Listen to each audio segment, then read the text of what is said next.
Vauxhall Crossland X review. 6-point Introduction. Vauxhall took its time introducing a crossover when its rivals were busy launching theirs. But after bringing the Mach-E, since updated and rebranded as the apparently more rugged-sounding Mach-E X, to the market, the company has found its feet. Since 2012, more than 120,000 Mach-Es have been sold, and now Vauxhall just can't help itself, to the extent that it will put 2 more relatively compact crossovers on sale this year. This, the Crossland X, is the first. The second, the Grandland X, will be larger than its siblings. Market overkill? No, says Vauxhall, but on paper the space between the Mach-E X and Crossland X appears very slender indeed. The Crossland X is the smaller of the two, but it is the shorter by only 63 millimeters. Luton's justification is that the Mach-E X has more premium allure than its stablemate. The Mach-E X can be had with large alloy wheels and 4-wheel drive, and is pitched as a rival to the Nissan Juke and Skoda Yeti. The Crossland X, meanwhile, is front-wheel drive only and has the Renault Captur and Peugeot 2008 in its sights.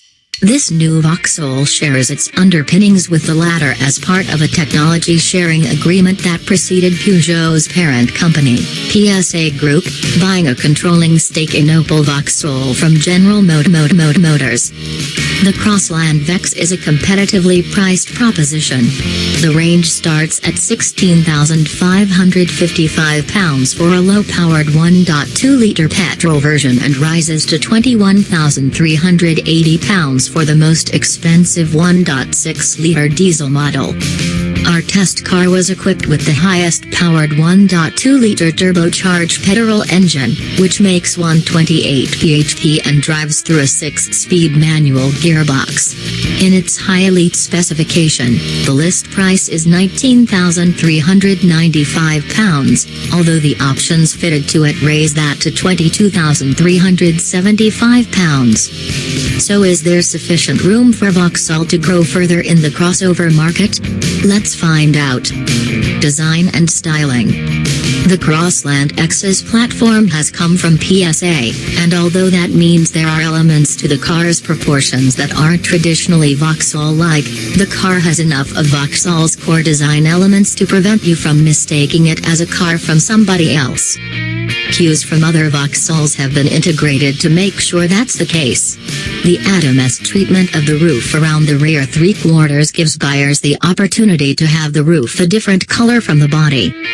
The body sides, which otherwise might have been too slab-sided for Vauxhall's relatively sophisticated design style, have been made to look a bit more racy by Vauxhall's sculpting, which employs a style we first saw on the previous generation Insignia, where they added some dynamism and made it look more rear-drive. And the relatively bluff front end has received a Vauxhall grille and headlights to reasonable effect. But Vauxhall thinks the Mach-E X is the more premium proposition and, in appearance, we'd agree. The engineering is as straight as you'd expect at this size and class. The Crossland X is only 4.2 meters long, barely longer than some superminis, and it gets a steel monocoque basis. It tipped our scales at 1,287 kilograms. At the front, it's suspended by McPherson struts, with a torsion beam at the rear. Petrol engines are 3-cylinder 1.2-litre turbo units, badged Ecotec but fundamentally the same as PSA's units. They can be had in 80 bhp, 108 bhp and 128 bhp guises, mated to 5-speed, 80 bhp, or 6-speed manual gearboxes, with an automatic optional. Then there are 2 diesel engines, both 1.6s, which offer either 98 bhp or 118 bhp. The rest is mostly as you'd expect.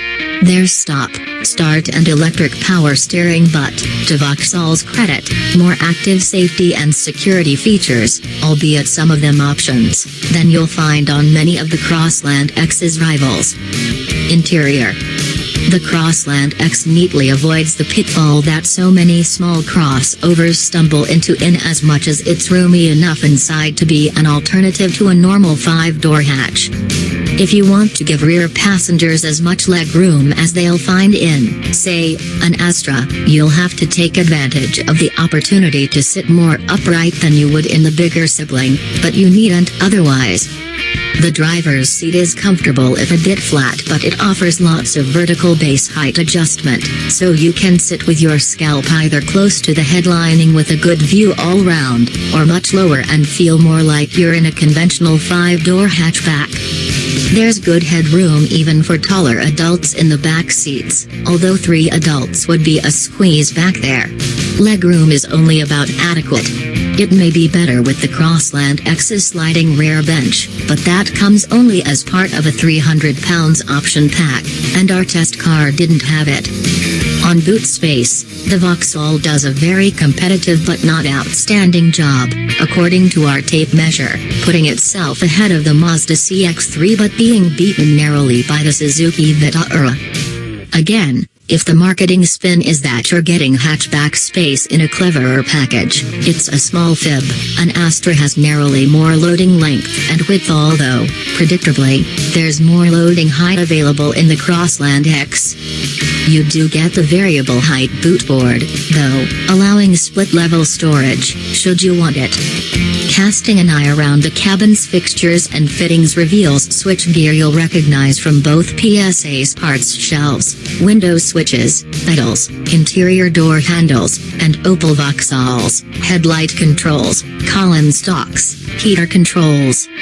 The upshot is an interior that's a mishmash of fonts, grains and finishes, and that has a handful of quietly classy and stylish touches but just as many hard, shiny plastics. The overall impression of the cabin is agreeable and inoffensive, with a good ergonomic layout and instruments that are visible and readable, and you can't say all of that about a 2008. Vauxhall's OnStar, billed as your personal onboard assistant, and 4G Wi-Fi hotspot features are big draws for both the Astra and the Insignia, but although it may sound the same, what you get in the Crossland X isn't quite equivalent. Whereas the Crossland X's sibling models effectively come with their own data connection, you have to supply your own here. Vauxhall gives you a 7.0-in interlink color touchscreen with DAB radio, Apple and Android smartphone mirroring and voice control as standard. You can upgrade to an 8.0-in setup fitted with satellite navigation and an extra USB input point for £710. A premium 6-speaker audio system, with a subwoofer, and wireless phone charging are additional options. The navigation system's mapping is better than that found in plenty of Peugeots and Citroëns, and destinations are particularly easy to set. Bluetooth call functionality was hit and miss in our test car, but Apple CarPlay worked well. Performance. We're now well used to PSA's 1.2-liter 3-cylinder turbo petrol engine in various Peugeots, Citroëns and DS's, where it commonly seems a slightly uncouth but likably strong and characterful motor. Credit to Opel Vauxhall's powertrain engineers, then, for better masking the tremulous edge of the 128 bhp unit's combustion than some of their new French counterparts have, and making it run a bit more smoothly and quietly in the Crossland X than it does elsewhere. The Vauxhall settles to a fairly muted idle, and it doesn't shimmy or vibrate to its engine's peculiar beat as markedly as some of its relations do. It's a shame, therefore, that fact doesn't make this car worthy of recommendation in a broader sense. Vauxhall's claim is to be courting more mature, comfort-orientated crossover customers here than it has with the Mach-E X, but those customers won't be particularly impressed with the Crossland X's roaring, occasionally clunky ride, more of which shortly, or by the amount of wind noise rustling around its door mirrors and creeping around its door seals. Cabin isolation is pretty average. After refinement, drivability and economy will likely matter most to those in the market for this sort of car, and both of those are good, although neither is outstanding. The power delivery has remarkable low and mid-range torque, as evidenced by its ability to get from 30 miles per hour to 70 miles per hour in fourth gear almost as quickly as it will if you rev it out through second and third, and the fact that it hit 100 miles per hour in fourth, fifth and sixth within a measured mile during our in-gear acceleration runs. Because it's a 3-cylinder unit, the motor also revs quite sweetly and likes to be worked hard. But the throttle response is sufficiently soft at low and middling revs as to make the car feel like it's surging off in a quite unpredictable fashion at times, at least until you get used to waiting for a second or so after any given pedal application before the engine's response is fully delivered. A longer gear lever, together with what we guess is closer attention paid during the car's dynamic tuning, gave our Crossland X's 6-speed manual gearbox a slightly lighter, slicker and more pleasant shift feel than we've found in PSA models with this engine in the past, but it's a marginal gain only. Ride and handling. The Crossland X has an averagely sized steering wheel with what we might consider a bog-standard 3 full turns of pace on its rack, and in both respects, it's a different sort of drive from Peugeot's iCockpit Generation 2008 or its 208, both of which are related to the Vauxhall bi-platform. It's a car with a soft riding gait, albeit not quite as soft as that of Citroen's C3 Picasso or C4 Cactus, a respectable outright grip level, a decent but far from encouraging kind of handling response, and steering that is light and undemanding but also feels vague, elastic and disconnected, and it isn't immune from corruption by traction-related forces running up through the suspension from the front tires. You can appreciate that Vauxhall's aim was to produce something comfortable, maneuverable, easy to use and secure, but you'll also note that it has missed its target in at least a couple of respects. On a well-surfaced road, the car is certainly compliant and yet it has adequate close body control, along with decent high-speed stability and just about enough steering center feel to make motorway journeys pain-free. If not for the cabin noise levels referred to earlier, the Crossland X would be a moderately talented long-distance cruiser. But few UK roads are sufficiently well-surfaced to prevent the car's ride deteriorating into a slightly stodgy, gentle, high-speed fidget over smaller bumps, with bigger ones bringing out enough body pitch and head toss to become noticeable. Sharper intrusions can cause quite a nasty thump through the suspension, too, for which our test car's 17-inch alloy wheels and 50 profile tires cannot be entirely blamed.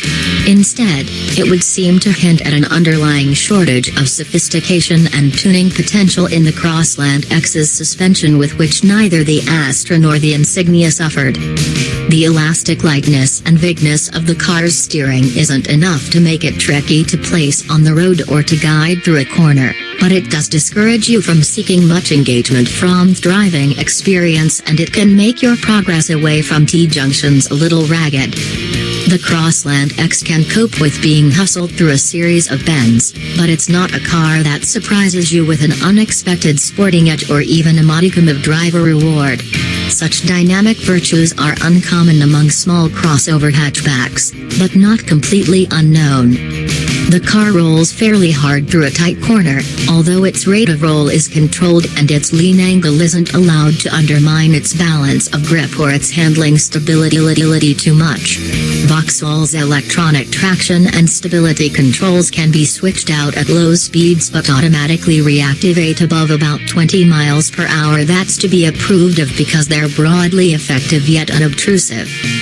Through compressions and across transverse ridges, the car seems to pitch fore and aft more than rivals. Otherwise, the Crossland X's handling is stable and composed. MPG and running costs. The majority of sales will be made up of private buyers, but those wary of Vauxhall's traditionally unfavorable rates of depreciation can relax a little. Early data shows that the Crossland X is likely to retain around 40% of its original value after 3 years of typical ownership, which is better than most rivals in the class. That, as well as its generous equipment list, should soften the blow of its list price. However, it is better equipped than competitors on a like-for-like basis. As standard in SE spec, the Crossland X gets alloy wheels, cruise control, dual-zone climate control and a touchscreen infotainment system. Each trim gets a nav variant, which, if you hadn't guessed, adds sat-nav, and saves you a whole £10 compared with specing it in the options list of a trim without it. In our opinion, the SE trim level will suit most private buyers, because the upgrades for top-spec Elite are mainly cosmetic, and Techline Nav caters for the fleet market with smaller wheels and lots of kit but probably not many discounts or attractive PCP deals.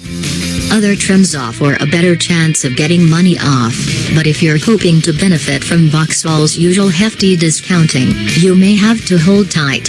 There's no immediate plan to generously slash money from the list price.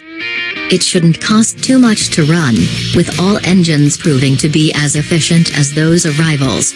Company car buyers will get the best value from the 98 bhp 1.6-liter diesel, but don't expect it to deliver thrills. Verdict: good. Spacious